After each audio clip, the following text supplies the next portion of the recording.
2025 was a crazy year for tech. Everywhere you look, new AI tools, new startups, new features, new promises. And honestly, it was exciting, but also a bit overwhelming. I kept asking myself, is all this actually helping people, or are we just building things because we can? So today I want to share 3 simple things we saw in 2025 and how they will shape in 2026. Not hype, just what we really notice while working with companies every day. The first thing we saw is that AI become the new normal. Not special, not magic, just part of our daily life. Companies who never used any advanced software suddenly started using AI. People who never coded were building small tools and websites. Startups were launching products in a weekend.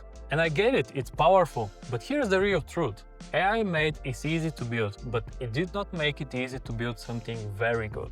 And I felt that personally. Even at Codelevate we saw clients arrive with tools built already by AI. But the UX didn't make sense. The idea wasn't validated and the product didn't actually solve a real problem. So in 2026 we will see even more tools, but the difference will be this. The winners will be the ones who think before they build. AI gives you speed, but purpose, that comes from you. So the second big change is something I didn't expect to move this fast. AI stopped just writing things, it started doing things for us. So what we actually see is that we saw AI agents sending emails, filling spreadsheets, update tasks, searching for data, almost like little digital worker. And honestly, it's quite impressive, but also a bit scary. But the big learning from 2025 is this. AI is not here to take your job, it's here to take your boring tasks. And most companies that tried AI this year realized the same thing. It's not about replacing people, it's about helping teams get more time for the work that actually matters. So in 2026 we'll see much more automated workflows, AI handling admin tasks, AI preparing meetings, documents, research, and AI doing the heavy lifting in the background. But teams still need direction. So AI works best when there is a human who understands what are we trying to achieve here and what problems are we solving. That part, the thinking part, is still on us. And the third thing we saw, people got tired.